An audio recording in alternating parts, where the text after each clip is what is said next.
आकाशवाणी गोरखपुर से प्रादेशिक समाचार।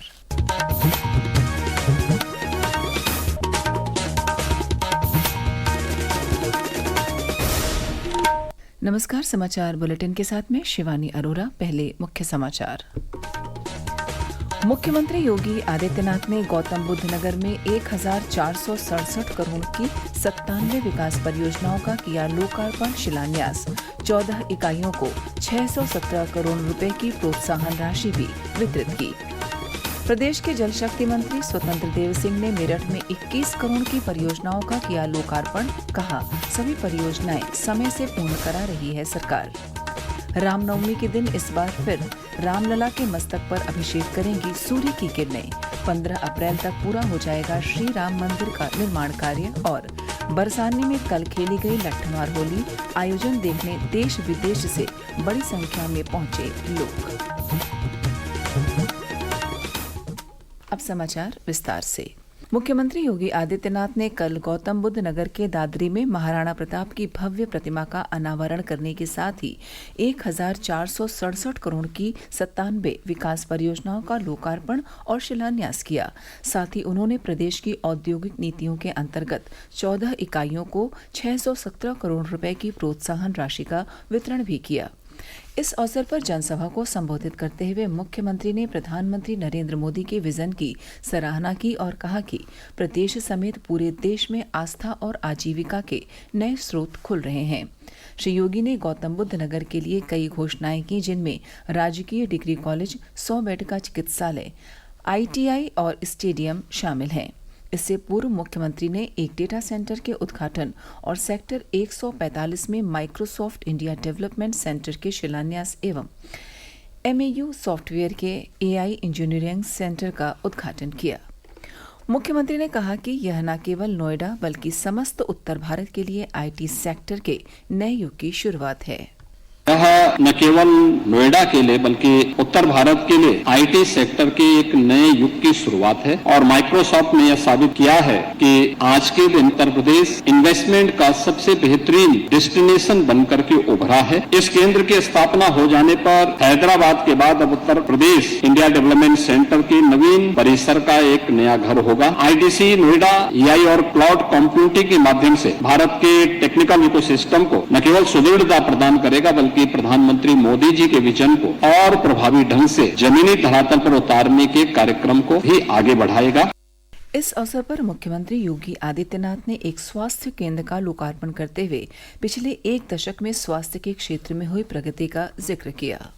उत्तर प्रदेश ने प्रधानमंत्री मोदी जी के मार्गदर्शन और नेतृत्व में पिछले 8 वर्ष में स्वास्थ्य के क्षेत्र में अनेक कदम बढ़ाए हैं। आजादी के पहले से लेकर के 2017 तक उत्तर प्रदेश में गवर्नमेंट ने केवल 12 मेडिकल कॉलेज बनाए थे। जनपद है 75, लेकिन मेडिकल कॉलेज थे 12। और आज मुझे बताते हुए प्रसन्नता है कि गवर्नमेंट के स्तर पर 40 मेडिकल कॉलेज हम लोगों ने पिछले 8 वर्ष में उत्तर प्रदेश के अंदर बनाए हैं। निजी क्षेत्र में 37 ऐसे मेडिकल कॉलेज बनकर के आज चालू हो चुके हैं और 3 मेडिकल कॉलेज ऐसे बने हैं जो PPP मोड पर। प्रदेश के जल शक्ति मंत्री स्वतंत्र देव सिंह, जल शक्ति राज्य मंत्री दिनेश खटीक और ऊर्जा राज्य मंत्री डॉक्टर सोमेंद्र तोमर ने कल मेरठ में 21 करोड़ की विभिन्न परियोजनाओं का लोकार्पण किया। जल शक्ति मंत्री ने बताया कि सरकार सभी परियोजनाएं समय से पूर्ण करा रही है, जिसके चलते पिछले साल आई बाढ़ से कोई जनहानि नहीं हुई है। इन सभी परियोजनाओं से 49 ग्राम की लगभग 82,236 आबादी एवं 1,732.15 हेक्टेयर कृषि भूमि को लगभग लाभ एवं सुरक्षा प्रदान होगी। पिछले उत्तर प्रदेश में बाढ़ की परियोजनाओं के कारण और सिंचाई की परियोजनाओं के कारण हमारी सभी परियोजनाओं समय से पूर्ण होने के कारण न्यूनतम हानि होता है, लेकिन जन हानि कोई नहीं। अंतर्राष्ट्रीय महिला दिवस के अवसर पर कल प्रदेश भर में विभिन्न कार्यक्रमों का आयोजन हुआ। राजधानी लखनऊ में महिला एवं बाल विकास विभाग के तत्वावधान में आयोजित कार्यक्रम में प्रदेश की महिला कल्याण मंत्री बेबी रानी मौर्य ने विभाग की सेविकाओं को सम्मानित किया। हापुड़ में स्वच्छता और स्वयं सहायता समूह में सराहनीय योगदान देने वाली महिलाओं को प्रशस्ति पत्र देकर सम्मानित किया गया। पीलीभीत जिले में महिला किसानों को प्रधानमंत्री फसल बीमा योजना के बारे में जानकारी दी गई और टूल किट का वितरण किया गया। अंतर्राष्ट्रीय महिला दिवस के उपलक्ष्य में महिला एवं बाल सुरक्षा संगठन मुख्यालय लखनऊ द्वारा मिशन शक्ति फेज 5 के अंतर्गत कल से 3 दिवसीय विमेंस फेस्ट का आयोजन किया जा रहा है। उधर नगर विकास मंत्री A.K. शर्मा ने महिला दिवस पर महाकुंभ 2025 की व्यवस्था और सफाई कार्यों में योगदान देने वाले नगर विकास विभाग की 25 महिला कर्मियों सहित कुल 200 अधिकारियों और कर्मचारियों को सम्मानित किया। प्रादेशिक समाचार आप आकाशवाणी गोरखपुर से सुन रहे हैं। यह समाचार बुलेटिन हमारे YouTube channel AIR news Gorakhpur और एक्स हैंडल AIR न्यूज_GKP पर भी उपलब्ध है। अयोध्या में श्री राम मंदिर निर्माण समिति की कल हुई बैठक के बाद समिति के चेयरमैन नृपेंद्र मिश्र ने बताया कि 15 अप्रैल तक राम मंदिर का निर्माण कार्य पूरा हो जाएगा। उन्होंने बताया कि इस बार फिर रामनवमी के दिन ठीक 12 बजे रामलला के मस्तक पर सूर्य की किरणें अभिषेक करेंगी। इसके लिए तैयारी शुरू हो चुकी है। भगवान के माथे पर रामनवमी के दिन सूर्य किरणें पहुंचेंगी, उसके लिए कार्य शुरू हो गया है और पूरी तरीके से हमें आशा है कि इस वर्ष भी शिखर पर सूर्य की किरणें पहुंचेंगी। अब आने वाली होली पर फिर प्रगति पर असर पड़ेगा। मथुरा सहित समूचे ब्रज क्षेत्र में शुरू हुए रंगोत्सव के तहत कल बरसाना में लट्ठमार होली खेली गई। इस पारंपरिक आयोजन को देखने के लिए देश विदेश से बड़ी संख्या में लोग पहुंचे हैं। एक रिपोर्ट।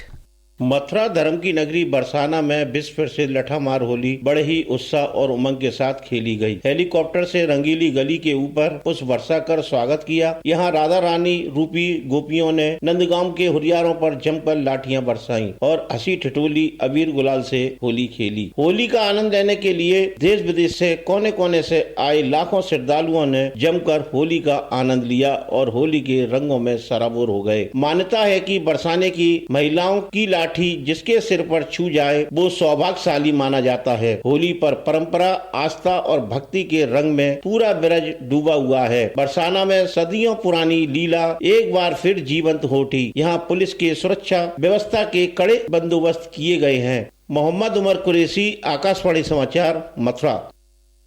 उधर पर्यटन और संस्कृति मंत्री जयवीर सिंह ने बताया कि श्रद्धालुओं और पर्यटकों की सुविधा के लिए बरसाना में राधा रानी मंदिर तक पहाड़ी पर पहुंचने के लिए रोपवे सेवा शुरू की गई है। साथ ही सेफ सिटी पहल के तहत 22,000 कैमरे लगाए गए हैं।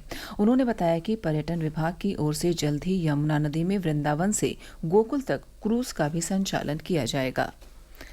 केंद्रीय स्वास्थ्य मंत्री जगत प्रकाश नड्डा ने घोषणा की है कि सरकार अगले 5 वर्ष में चिकित्सा शिक्षा में 75,000 नई सीटें बढ़ाने पर विचार कर रही है। श्री नड्डा कल नई दिल्ली के भारत मंडपम में अंतर्राष्ट्रीय स्वास्थ्य प्रौद्योगिकी मूल्यांकन संगोष्ठी के उद्घाटन सत्र को संबोधित कर रहे थे। स्वास्थ्य मंत्री ने कहा कि वर्ष 2014 के बाद से देश में मेडिकल कॉलेजों की संख्या में 101% की वृद्धि हुई है। प्रदेश सरकार शहरों के मानचित्र पास करने के मानकों में बदलाव करने जा रही है। इससे पुराने क्षेत्रों में मानचित्र पास करने में आने वाली बाधाएं दूर होंगी। साथ ही नए शहरी क्षेत्रों में नए मास्टर प्लान के आधार पर नए नियम लागू किए जाएंगे। और अंत में इस बुलेटिन के मुख्य समाचार एक बार फिर। मुख्यमंत्री योगी आदित्यनाथ ने गौतम बुद्ध नगर में 1,467 करोड़ की 97 विकास परियोजनाओं का किया लोकार्पण शिलान्यास। 14 इकाइयों को 617 करोड़ रुपए की प्रोत्साहन राशि भी वितरित की। प्रदेश के जल शक्ति मंत्री स्वतंत्र देव सिंह ने मेरठ में 21 करोड़ की परियोजनाओं का किया लोकार्पण। कहा, सभी परियोजनाएं समय से पूर्ण करा रही है सरकार। रामनवमी के दिन इस बार फिर रामलला के मस्तक पर अभिषेक करेंगी सूर्य की किरणें। 15 अप्रैल तक पूरा हो जाएगा श्री राम मंदिर का निर्माण कार्य। और बरसाने में कल खेली गई लट्ठमार होली आयोजन देखने देश विदेश से बड़ी संख्या में पहुंचे लोग। इसी के साथ प्रादेशिक समाचार समाप्त हुए। नमस्कार।